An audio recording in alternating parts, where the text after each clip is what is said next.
കാസർഗോഡ് ആനഭാഗലുവിൽ നിർമ്മാണം പുരോഗമിക്കുന്ന കെട്ടിടത്തിന് സമീപം അതിഥി തൊഴിലാളി സുശാന്ത റോയിയെ മരിച്ച നിലയിൽ കണ്ടെത്തിയ സംഭവം കൊലപാതകമാണോ എന്ന് സംശയം.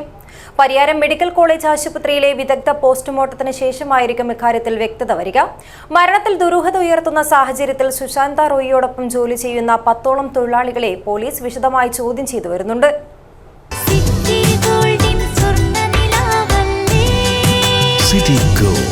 Gold and diamonds, Kerala and Karnataka, the glow of purity.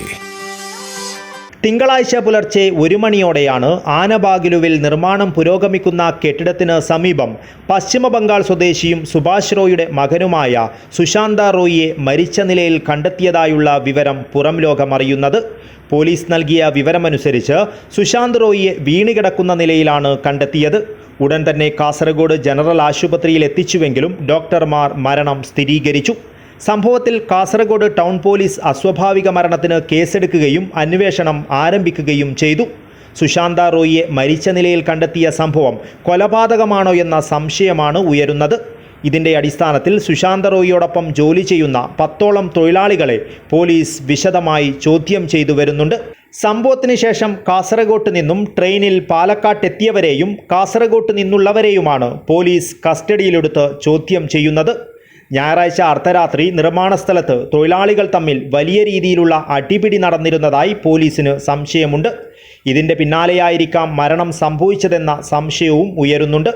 എന്നാൽ കസ്റ്റഡിയിലുള്ളവർ നൽകിയിരിക്കുന്ന മൊഴി അനുസരിച്ച് ബൈക്കിൽ വന്ന ചിലരാണ് സുശാന്ത റോയിയെ ആക്രമിച്ചതെന്നാണ്. ഈ മൊഴി പോലീസ് പൂർണ്ണമായും വിശ്വാസത്തിലെടുത്തിട്ടില്ല. സംഭവസ്ഥലത്തെയും പരിസരങ്ങളിലെയും CCTV ദൃശ്യങ്ങൾ പോലീസ് വിശദമായി പരിശോധിച്ചു വരികയാണ്. മരിച്ച സുശാന്ത റോയിയുടെ ശരീരത്തിൽ പുറമേ കാണാവുന്ന പരിക്കുകളൊന്നുമില്ല. എന്നാൽ മുഖത്ത് പല്ലിന് സമീപത്തായി ഒരു മുറിവുണ്ട്. ഹൃദയാഘാതമാണ് മരണകാരണമെന്ന് പ്രാഥമികമായി സംശയിക്കുന്നുണ്ടെങ്കിലും വിശദമായ പോസ്റ്റ്മോർട്ടത്തിന് ശേഷം മാത്രമേ മരണകാരണം വ്യക്തമാക്കുകയുള്ളൂവെന്ന് കാസർഗോഡ് പോലീസ് അറിയിച്ചു. നിലവിൽ മൃതദേഹം പരിയാരം മെഡിക്കൽ കോളേജ് ആശുപത്രിയിലേക്ക് മാറ്റുകയും വിദഗ്ധ പോസ്റ്റ്മോർട്ടം നടപടികൾ ആരംഭിക്കുകയും ചെയ്തിട്ടുണ്ട്. News bureau, Kasaragod.